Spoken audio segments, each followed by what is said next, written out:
que acontece? Eu tenho que voltar um pouquinho mais atrás. O Léo já... Eu vou voltar um pouquinho mais atrás. Thiagão depois se vira pra editar tudo, né?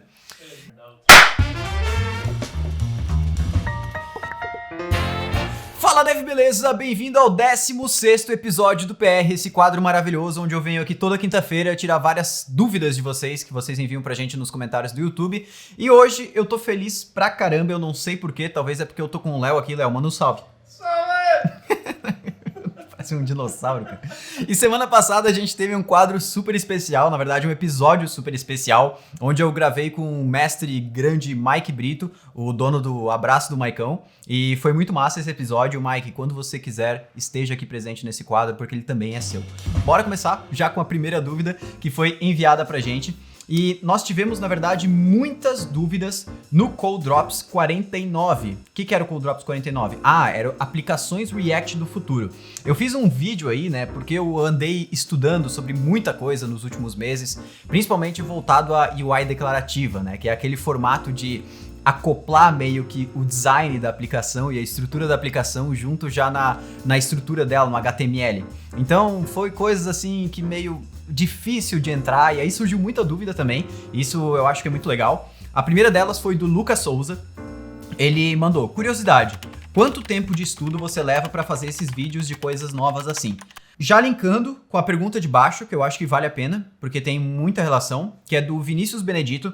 Ele falou: boa, Rocket, tudo muito top. Diego, você poderia falar alguns locais de onde você tira esses novos conhecimentos? Obrigado pelo conteúdo. Legal, então são duas perguntas que elas se complementam de alguma forma e eu acho que eu consigo responder elas meio juntas, né? A questão de quanto tempo de estudo que eu levo, geralmente o estudo ele não é uma coisa sequencial, não é, por exemplo, vou tirar 2 horas de estudo e vou dessas 2 horas pegar o que eu entendi e fazer o vídeo, não é muito bem assim. Na verdade, toda semana eu estudo um pouquinho e não é um estudo que eu tiro dias, por exemplo, com a mesma ferramenta. Eu vejo aquela ferramenta, testo um pouquinho, deixo lá parado. Daqui depois 2, 3 dias, pego a mesma coisa, testo de novo, porque isso vai maturando na minha cabeça e eu vou realmente entendendo os conceitos que eu tô aplicando ali no código. Se eu tentar pegar uma ferramenta, aplicar ela o mais rápido possível ali dentro do tempo e já tentar fazer um conteúdo, geralmente as minhas opiniões elas não vão refletir totalmente o que eu entendi sobre aquilo ou totalmente a minha opinião fiel àquilo que eu tô criando, né? Porque a opinião ela demora para se formar na cabeça. Então, geralmente quando eu tô estudando uma coisa nova, uma coisa que eu faço é criar alguma coisa e mostrar para as pessoas ao meu redor. Então, nessa questão até desse vídeo de UI declarativa, uma das primeiras coisas que eu fiz quando eu criei o primeiro projeto utilizando o Chakra UI e tudo mais, foi chamar o Luke e o Luiz Bataneiro aqui da Rocket, que são as duas pessoas que estão mais ligadas com front-end, e chamei eles e mostrei pra eles: cara, olha isso aqui, o que vocês acham, não sei o que. E eles começaram a dar as opiniões deles também, isso foi somando as minhas opiniões, e depois eu fui criando outras aplicações e realmente formando aquela base. Então o estudo ele é quebrado em várias partes menores e conversas com outras pessoas, não é geralmente assim uma sessão de estudo e já vai direto para a gravação. E aí o Vinícius ele falou que da onde que eu tiro esses novos conhecimentos. Então, o que acontece? Aqui dentro da Rocket a gente tem um esquadrão que se chama Space Squad. Esse Space Squad, ele é formado por vários alunos que, de alguma forma, se destacam dentro do GoStack, ou dos bootcamps, ou da comunidade da Rocket. E a gente chama essa galera aqui pra dentro porque eles têm muito essa pegada cultural da Rocket de ajudar as outras pessoas. Então lá dentro tem os mentores, embaixadores e por aí vai. E lá dentro desses mentores tem a Laura Beatriz, que fez o Bootcamp GoStack e agora ela é mentora lá dentro do Space Squad, trabalha com React Native, Elixir e tudo mais. E um dia eu lembro que ela tava lá sei lá, era um sábado, um domingo, um final de semana, eu não lembro exatamente, ela tava lá no canal e ela chamou a galera: pô, eu tô estudando uma coisa nova aqui, que era o Next com o Chakra, se vocês quiserem colar aí e tudo mais. E aí a gente foi lá e ela mostrou pra gente um projetinho que ela tava desenvolvendo, e aquilo lá, tipo, pô, achei muito massa, e aí comecei a estudar a partir dali. Então, geralmente, os meus estudos, eles se baseiam muito no que eu vou enxergando. Então, como talvez você não vá ter ali o Space Squad pra você diretamente, o que eu acho legal é você ter umas amizades, um networking legal, fazer parte de comunidades que compartilham links de bibliotecas e tudo mais para você se manter antenado.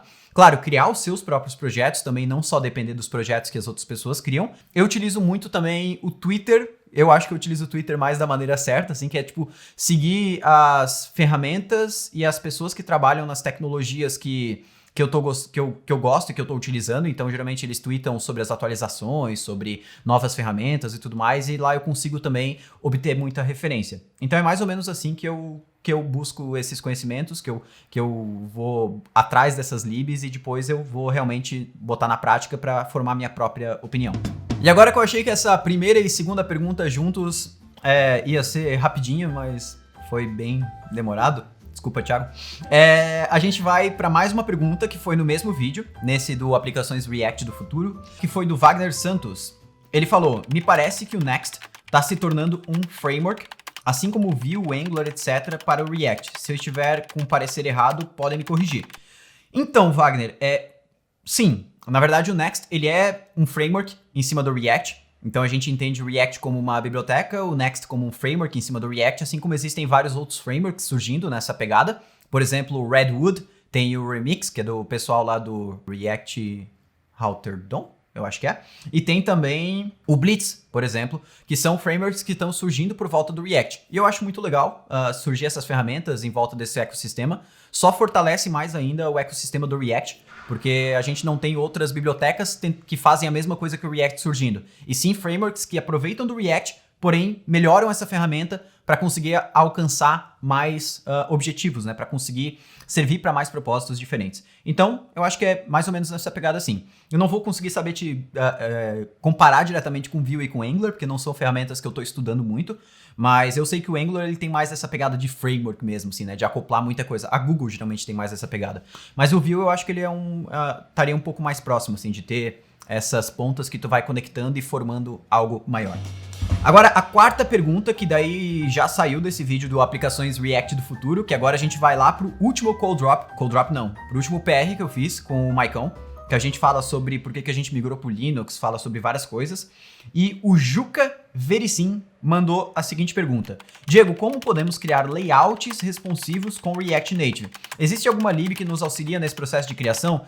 Sim, Juca, existem várias bibliotecas, existe, por exemplo, a React Native Size Matters, existe a React Native Responsive Screen, existem várias bibliotecas que ajudam nisso, mas na grande maioria das vezes, fazer um layout responsivo no mobile não é a mesma coisa que fazer um layout responsivo para web. Por quê? Na web a gente tem muitos tamanhos diferentes, né? E no mobile, geralmente, varia não só a largura da tela, que é geralmente o que a gente usa na web, mas varia também a altura da tela. Então, no mobile é um pouquinho mais delicado. Por isso, quando você for criar um layout responsivo para mobile, principalmente se envolver tanto o celular quanto tablets, o processo ele é um pouquinho mais manual. Você não consegue fazer só ali arrastando a tela e acabou, né? Você tem que ter mais testes, então você vai ter que ter algum emulador, até algum iPad, algum tablet para você conseguir olhar a sua aplicação como que ela tá ficando, ou até usar algum serviço que você consegue fazer isso, né? Tem, por exemplo, o Firebase e o Microsoft App Center, eles têm serviços que você consegue executar a aplicação lá para ver como é que tá ficando. Mas assim, existem bibliotecas sim. Eu acho que as duas resolvem muito bem, essas duas que eu citei, e ambas elas são baseadas nos mesmos princípios, assim, de você criar tamanhos, por exemplo, que não são em pixels, e sim tamanhos que são relativos à largura ou à altura do dispositivo. Então, geralmente, tende a funcionar muito bem, e eu acho que usando uma dessas bibliotecas você vai conseguir se virar. E agora a gente vai para a pergunta 5, que é do Newton Duarte. Ele mandou no mesmo PR, que foi o PR que saiu na semana passada. Ele falou: esse PR ficou top. Concordo, Newton. Ele falou: existe a necessidade de criptografar as respostas de uma API que contenham dados sensíveis, como por exemplo cadastro de clientes, CNPJ, endereço, telefone, e-mail, registro de venda de clientes, entre outros? Então, Newton, na maioria das vezes não. O que você vai fazer é utilizar um protocolo HTTPS. Esse protocolo HTTPS ele já vai fazer o papel de criptografar as tuas requisições e as tuas respostas de uma forma com que, se alguém tente interceptar essas requisições, a pessoa não consiga obter os dados que estão lá dentro. Então, na maioria das vezes, você não tem que fazer nenhum tipo de criptografia adicional. Até porque se você tentar fazer algum tipo de criptografia pelo back-end, quando chegar no front-end, você vai ter que descriptografar aqueles dados, e o front-end também vai ter a chave de descriptografia. a chave para descriptografar ali os dados. Então, isso não vai estar totalmente seguro no fim das contas. Então, geralmente o HTTPS ele deve resolver. Mas claro que para softwares mais complexos, por exemplo, para um banco, alguma coisa assim, eu não consigo entrar em tanto detalhes sobre segurança nesses casos, mas eu sei que existem algumas estratégias, por exemplo, que nos aplicativos mobile você relaciona o seu aplicativo com certificado SSL, aí uma pessoa não consegue colocar um SSL fake, se não me engano é SSL pinning, alguma coisa assim. Se alguém entender um pouquinho mais sobre segurança nessa parte de criptografia dos dados, enriqueção HTTP e quiser deixar aí embaixo, com certeza vai agregar muito pro conteúdo. Não é a minha praia estudar essa parte de segurança de dados, mas com certeza é muito importante. Agora a sexta pergunta, no mesmo PR, então esse PR aí rendeu bastante pergunta massa, hein? Foi do Ivan Vinícius, ele falou, React Context vai matar o Redux? Ivan, sim e não, porque assim, Redux, ele não vai morrer. Da mesma forma que, sei lá, outra biblioteca que a gente não vê mais vingando, também não vai morrer porque tem muito software utilizando. Então, sei lá, pega aí, eu vou puxar a treta de novo, né? Olha o jQuery da vida, né? O jQuery, por exemplo, é uma biblioteca que, cara, assim, não tem sentido hoje iniciar um projeto e botar essa biblioteca lá porque não vai ajudar em nada, né? Porque o JavaScript já avançou muito. Mas continua tendo muita demanda por gente que saiba isso, porque tem muito site utilizando essa biblioteca. Então, a mesma coisa do Redux, sabe? O Context API, ele não substitui totalmente o Redux, até porque ele tem algumas limitações ali na questão da arquitetura. Inclusive, o Redux, ele é construído utilizando a Context API. Mas a Context API, ela cresceu de uma forma que hoje, para a grande maioria das funcionalidades que a gente quer apenas compartilhar informações entre componentes, não tem sentido utilizar o Redux. Antes a gente utilizava o Redux para tudo, porque a Context API do React era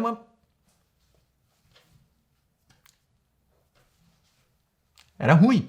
Era ruim na questão de experiência do desenvolvedor e da desenvolvedora. Não era uma questão assim de ruim de funcionalidade, mas a experiência de tu aplicar a API de contexto dentro do React, se alguém aí aplicou a API de contexto antes de existir essa nova Context API, sabe o que eu tô falando e pode comentar aqui embaixo também, porque lembra que era meio chatinho, assim. O contexto no React era um negócio assim que a gente não sabia de onde vinha, onde que ele ia e por aí vai.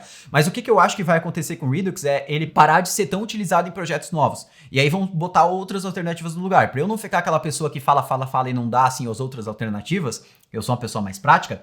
Context API, na minha opinião. Recoil também está sendo muito legal, tá entrando muito forte com aquela pegada de Atomos. E também tem uma nova biblioteca que é o Zustand, se não me engano. É uma biblioteca também bem legal para gerenciamento de estado entre componentes. Mas no geral, se você conseguir resolver com Context API de uma forma performática, tudo certo. Vamos lá para a pergunta 7 agora, que é no mesmo PR. Porra, esse PR aí rendeu só coisa boa. O Luiz Henrique mandou, fala Dev, fala Luiz, beleza? Ele mandou, o que acharam das novas versões do TypeScript 4 e do Vue 3? Do TypeScript 4, eu ainda não consegui olhar o changelog e acompanhar todas as mudanças que foram feitas. A galera me marcou lá no Twitter e tudo mais, mas eu ainda não consegui parar para ler, porque saiu essa semana e o PR tá saindo essa semana. Eu não sou robô, apesar de parecer. E do Vue 3... eu dei uma olhadinha e eu achei sensacional algumas coisas, principalmente com as novas ferramentas que estão surgindo no ecossistema do Vue. A gente fez inclusive um contrib lá na Twitch junto com o Igor Halford e a gente falou sobre a utilização do Vue 3, sobre a nova API que é muito semelhante aos React Hooks e com toda a questão que rolou dentro da comunidade do Vue. E também a gente falou sobre o projeto do Evan, né, o mesmo criador do Vue, que é o Vite ou Vite, sei lá como que deve ser chamado. É a mesma pegada do Dino ou Deno, sei lá qual que é o nome.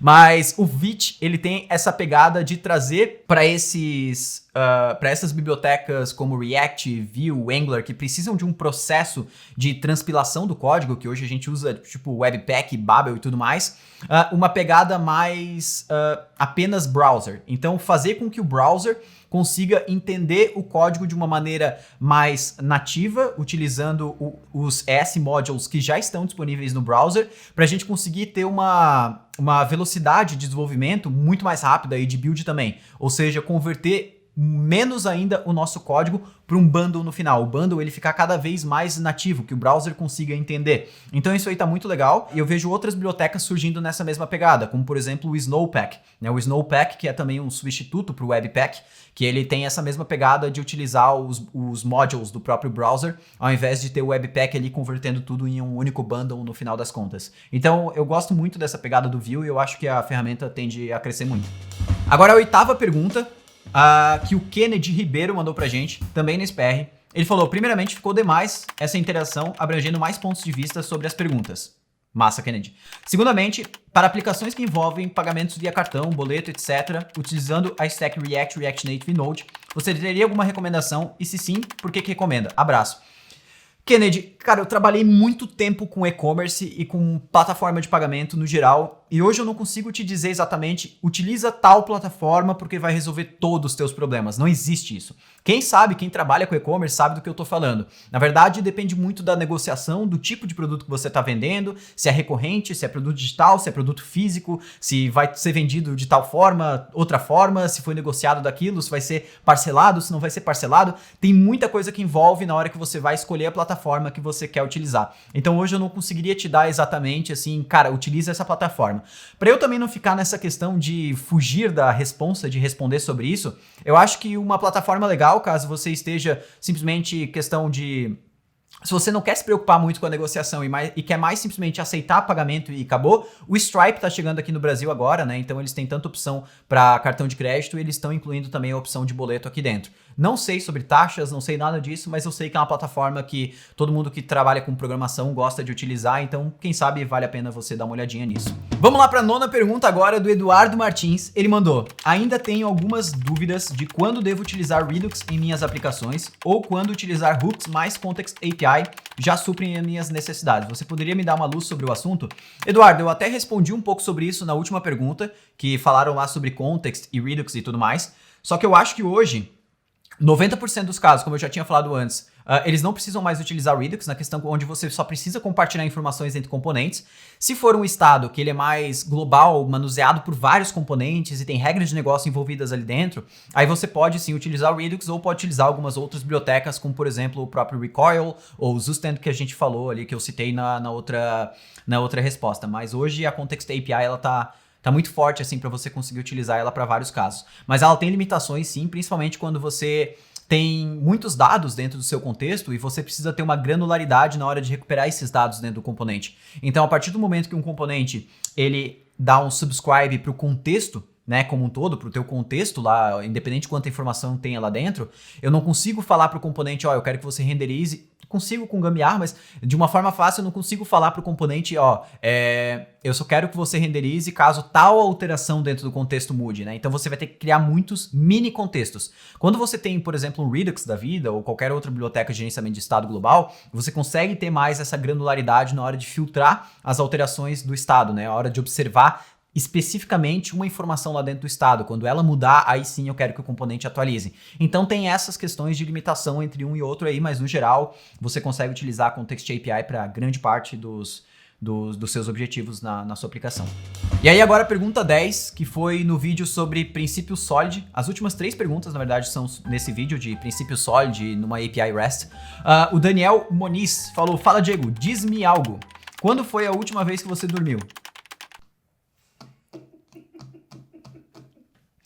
Daniel, apesar das olheiras, que com certeza é genética, cara, porque eu durmo bem, cara. Eu durmo bem, não precisa se preocupar com isso. Teve uma época que eu não dormia bem, mas hoje eu durmo bem, cara. Então não precisa se preocupar, galera. As olheiras é totalmente normal, eu acho. Vamos lá para a pergunta 11 agora, que é do João Victor. Ele mandou: só fiquei com uma dúvida. Nesse caso do vídeo, foi criada uma pasta para a função de criar um usuário no sistema. Para cada função específica eu teria que fazer uma pasta para seguir o princípio? Se sim, em um projeto grande isso não poderia ser pior para dar manutenção que um projeto onde um arquivo controller é responsável, por exemplo, por criar, listar, editar e deletar um usuário utilizando o model user? Boa ideia, João Vitor. É muito legal a tua pergunta, porque quando a gente aplica esses princípios da programação, não só o Solid, mas quando a gente fala sobre código limpo, a melhor métrica que a gente tem para saber se o nosso código é realmente limpo é pegar uma pessoa que não trabalha com o nosso projeto, botar ela em frente do projeto e falar: agora você precisa dar manutenção em tal feature, corre para procurar. E eu percebi que ao longo do tempo, quando a gente tem esses controllers que fazem muitas coisas, ou até services, ou qualquer arquivo que faz muita coisa dentro dele, como tu falou, criar, listar, deletar e tudo mais, geralmente, quando eu peço para uma pessoa dar manutenção naquele código, ou até quando eu vou dar manutenção naquele código, é muito difícil eu entender exatamente qual que é o pedaço de código que eu tenho da manutenção. Eu fico com muito medo de alterar um pedaço de código e quebrar a aplicação inteira. Tudo bem, Diego, eu tenho testes e tudo mais. Beleza, tem testes. Só que na hora de dar manutenção isso acaba diminuindo um pouco a produtividade. Naquela pegada que a gente utilizou nesse vídeo sobre princípio sólido, que a gente utilizou meio que uma pegada de caso de uso, né? Onde o usuário ele pode realizar várias ações. A gente chama isso de casos de uso dentro da aplicação. Cada ação do usuário é um caso de uso. Então, se a gente precisar dar manutenção, por exemplo, na ação de criar um usuário novo, vai existir um lugar específico onde todas as informações necessárias para criar um usuário novo vão estar ali dentro, desacoplada, né, em um único, abstraídas em uma única pasta, um único arquivo e por aí vai. Então essa é a pegada. Claro que existem patterns diferentes, arquiteturas diferentes, eu não estou querendo aqui pregar regra nenhuma, é claro que coisas diferentes funcionam para softwares em momentos diferentes, para equipes diferentes, então não é regra, mas são coisas que eu fui aprendendo ao longo do caminho. Eu acho que vale o aprendizado da gente ir testando e ver o que a gente realmente se adapta, né? Eu não acho que existe nenhum princípio ou nenhuma arquitetura que ela sobrevive muitos anos sem nenhum tipo de adaptação para o contexto que ela está sendo aplicada. Então, tudo que a gente utiliza hoje em dia, ela tem que ser adaptada para o contexto onde a gente vai estar utilizando. Isso que eu acho mais legal e o mais interessante do desenvolvimento e arquitetura de software. E vamos lá para a última pergunta, que é do Victor Assis, nesse vídeo também sobre princípio sólido e tudo mais. Ele falou, esse conteúdo é muito importante e gostaria de ver mais por aqui. Vou trazer, Victor. Uma dúvida que sempre tive é, de quem é a responsabilidade de fazer as validações de campos? Verificar se é um e-mail válido, CPF válido, etc. Do controller ou do use case? Boa pergunta, Victor. Na verdade, dos dois. A gente pode ter validações nas rotas a nível de controller, principalmente para formatação dos dados, por exemplo, algo que é uma string, não deixar vir como numérico ou deixar como vir vazio, essas coisas assim. Mas nós também temos que ter validações a nível de domínio, por exemplo, que são a nível de regra de negócio. Por exemplo, se eu tenho um CPF que não pode estar duplicado no banco de dados, isso é uma validação a nível de domínio. Ou até uma validação, por exemplo, de um campo de e-mail, né, que ele vai ser utilizado dentro de uma tabela. A gente pode também ter uma validação a nível de domínio. O que eu quero dizer com a nível de domínio? Quer dizer que se eu pegar a minha aplicação, tirar tudo o que é camada HTTP ou comunicação externa, ela deveria continuar funcionando. O coração da aplicação deveria continuar funcionando, entende? Então, essas validações que elas são mais importantes para a regra de negócio da aplicação são validações a nível de domínio. E aí a gente mantém essa validação geralmente dentro do model ou dentro da entidade, né? A gente chama, como a gente utiliza lá no DDD. O use case, geralmente, ele não vai fazer validações, tá? Ele vai mais pegar os dados prontos do controller e se precisar fazer validação, vai ser na hora que ele for utilizar a entidade. A entidade mesmo que vai fazer as validações a nível de domínio, como eu tô te falando aqui. Mas é basicamente isso, né? A gente pode ter esses dois níveis de validação. E assim, eu finalizo a última pergunta do nosso PR. Hoje foi um PR aí demoradão, né? O Thiago tá feliz em editar todo esse conteúdo. E agora fica ligado, porque a partir da semana que vem, a gente vai começar a ter mais apresentadores dentro desse quadro do PR. Então a gente tem mais experts aqui dentro da Rocket, a gente vai trazer eles também para responder as dúvidas de vocês. Então deixa todo tipo de dúvida nesse quadro. E para estrear essa nova onda de apresentadores aqui dentro do PR, semana que vem o Maicão vai estar aqui no meu lugar na íntegra, respondendo todas as perguntas que vocês enviaram para ele, tanto nos conteúdos que ele já produziu, e também ele vai dar uma olhada geral nas dúvidas que vocês enviaram aqui embaixo. Então deixa todas as dúvidas que vocês gostariam de fazer pro Maicão pessoalmente, que ele vai estar aqui semana que vem com todo o carisma dele respondendo todos vocês. E é isso aí, eu vou me despedindo agora, grande abraço e valeu!